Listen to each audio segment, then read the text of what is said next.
The Competition Commission has launched a probe into the effects and impact of digital channels on traditional media. The Media and Digital Platforms Market Inquiry aims to evaluate how new technology may have affected business operations in the media space.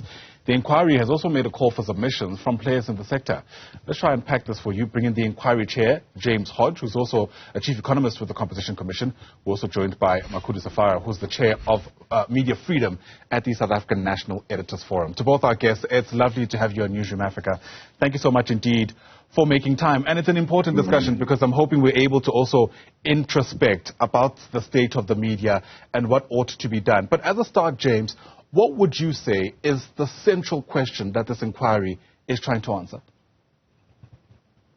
Well, I think the central question is really about, in the shift to the digital space, how does the digital platforms such as your search, social media, your news aggregators, your video sharing platforms, all of those shape the commercial opportunities for the media industry and also between different media players.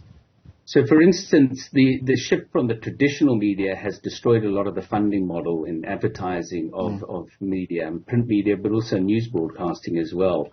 And as it's gone to the digital space, consumers are consuming news through their search, social media, and other platforms. So channels such as YouTube are a major source of news for the youth, for instance, in South Africa. So that relationship is now mediated between the media and the consumers through these platforms. And they also chase advertising rands because they're funded in the same way. But how they show the media, which stories appear at the top, which news organization appears at the top, all affects, again, the competition as well between the media industry. So those are, I think, central questions. It's also quite a packed inquiry. We're looking at future developments of artificial intelligence and how that may impact. And we're also looking at how the digital platforms shape the diversity of news, the importance of public journalism and independent journalism. And so it does cover quite a broad range, but it is about how digital platforms shape the media industry and its sustainability going forward. Absolutely. Makhudu, it's an important discussion to be had, right? Because on the one hand, spaces like social media have democratized the space. Anybody essentially is able to be a journalist now. If you're at the scene and you saw what happened, you're able to tell it as it happens. However, there have also been interesting challenges that have come with everybody being able to report on what's happened. So I wonder whether you reckon we've come any closer to imagining what this relationship that James speaks about actually looks like. Because traditional media can't wish away new technologies in the same way that new technologies can't fully replace traditional media. Yeah, I must agree fully with the latter statement that you make. I think that in as much as we must celebrate the fact that everyone is able to whip out their cell phones and record whatever they are seeing, whether it's a cash in transit heist on the highway or something happening in a township where you're reporting this morning about people eating stuff from tuck shops and children dying. If society reacts to that and people are able to capture that, that's good. But at the same time, there are serious risks that come with that. Those of us who are in the media operate within certain bounds and limits. We carry certain responsibilities to check and verify and make sure that information that we put out doesn't harm society. But quite a number of people will put out stuff, and some we've seen even recently videos that are circulated that the people who are circulating claim are new videos of violence happening in particular areas, only to find that these are old videos and that essentially the people who are putting this did not bother to check the facts. And in other circumstances, you find that people are just being malicious. They manipulate information and feed into misinformation and disinformation. But the relationship that you talk about between big tech and media, is something that I feel needs some regulation, and that the inquiry that the Competition Commission has set up is something that should be welcomed. It is something that we, as the South African National Editors Forum, will be actively participating in, but also as media organizations. I work for Times Live, which is a part of the broader Arena family.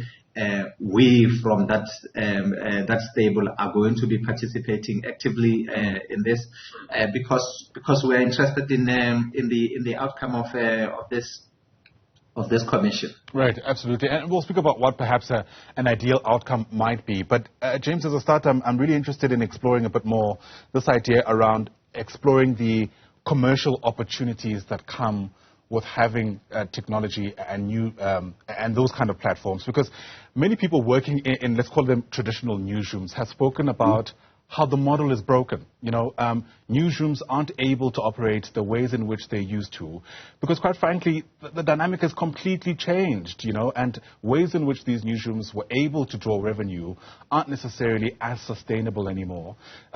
Is this an inquiry that's, I suppose, in a position to answer the question around what a new model looks like? Or do you reckon that's just way too complex an issue to ventilate with this sitting? Well, the inquiry has to explore, and the focus is largely on competition. So it's competition between these platforms and media, and also amongst media. But it does have to explore and make findings in respect of whether there are factors that are affecting that competition. And if we make those findings, we have an obligation to look for some remedies. So obviously at the outset of the inquiry, it's difficult to say what the outcomes would be, because we get to do that full investigation, and we need to build up evidence and understand these markets a lot better. But certainly, as you point out, I think what we have seen in the media is that the costs have escalated with digital, because people want real-time, immediate news, not to get your morning paper or your evening news broadcast at 7 o'clock. So that has escalated the costs. And news has typically been advertiser funded with some cover price or the like. And the difficulty in the new media, as I said, is now the consumer's not directly going to Times Live necessarily in large numbers to consume their media, like you would have previously bought a newspaper, but going through social media and getting a selection of news. And within that news, there may be snippets of the story, and consumers don't bother to click through. They stay on the social media platform. And that is about the market for attention, for engagement, because social media search is also driven by advertising funding. And if someone goes to Times Live to take Makhudu's publication, then they're not consuming that or getting the advertising on Google or Facebook. So that is really the bigger challenge as we understand it, but it's certainly to be explored. Can you get the consumers to your site where you can get a share in advertising revenue? And if your content is keeping people engaged on someone else's site and they're generating revenue from that, should you be sharing in that revenue? And that's that relationship and bargaining power between big tech and the media as well, which shapes that. Fascinating. I mean, if you're able to answer that question, and we do find that perhaps traditional media companies should get a stake of the revenue that, let's say, X is currently getting, how worried should we be about traditional media playing to the gallery, essentially now catering their content so that it does gain traction on social media in an attempt to actually get more revenue? Makhudu, can you help us answer that question? Yeah, there's already a little bit of that's happening, because big tech makes recommendations that kind of come across as instructions. So it's recommendations that if you structure firstly your back end of your operating system in a particular way, they are able to access and quickly put your information out there, and so therefore you become top of the list in terms of for example Google rankings and or X or Facebook, etc., etc. So So they may not put it as an instruction in terms of the technology, but it effectively is, because you need the traffic. Without the traffic, you don't get the advertising as a media company. And so if you don't do or you don't implement the recommendation, you move further down. So you are disadvantaged. Your revenue lines are impacted.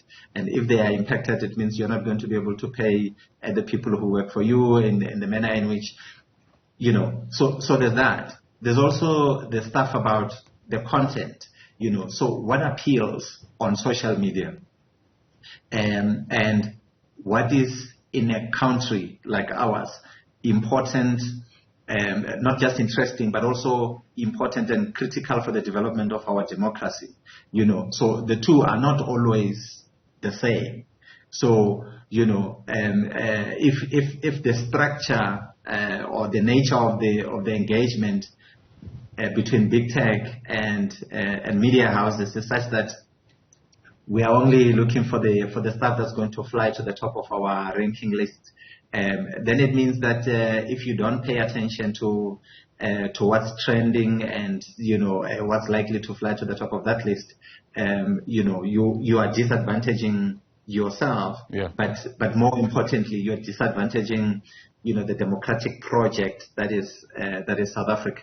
Yeah, you're allowing me to segue very neatly into my next question, James. I'm not sure if the Competition Commission had set things out to be this way, but today also happens to be National Press Freedom Day. And of course, it's otherwise known as Black Wednesday, when a couple of media organizations under the apartheid government were banned for reporting on the Black consciousness movement and the killing of Steve Biko. When we speak about the role that the media has to play in the democratic project, I wonder to what extent those sentiments will feature in an inquiry like this, keeping in mind, of course, that these are a lot of issues, and I imagine they can't all be fully ventilated, at least in a way that people would want them to be. Well, that's absolutely a reason for running this inquiry, a recognition that the media is not just any market in an economy. It plays that critical role. And a diverse set of views and independent investigative journalism is critical for democracy, as Makhudu has pointed out. And that is part of the focus. So to your earlier question around, playing to the crowd and social media, what we're interested in is how do these platforms select what appears at the top? And does that reward good investigative journalism, quality journalism, or does it reward sensationalism? And that does affect whether we can have a sustainable, independent journalistic media in this country, and whether that can further the democratic project that we are in the process of. So those are critical questions. And it's also looking at, not just whether mainstream media can take that place, but whether smaller community-based media, vernacular language media can all get a share of that and get a sufficient prominence that is also sustainable, because it is the diversity of views as well, and not just whether a few news organizations get that space that matters. Yeah. So those are critical questions for this inquiry, certainly. Absolutely fascinating, especially given just how important the role of the media still is, even in the advent of new technologies. James Hodge, appreciate your time. He's the chairperson of this Media and Digital Platforms Market Inquiry under the Competition Commission. Also joining us there, of course, is, I suppose, a colleague, Makhudu Sefara, part of SANEF. To both our guests, thanks very much indeed for your time.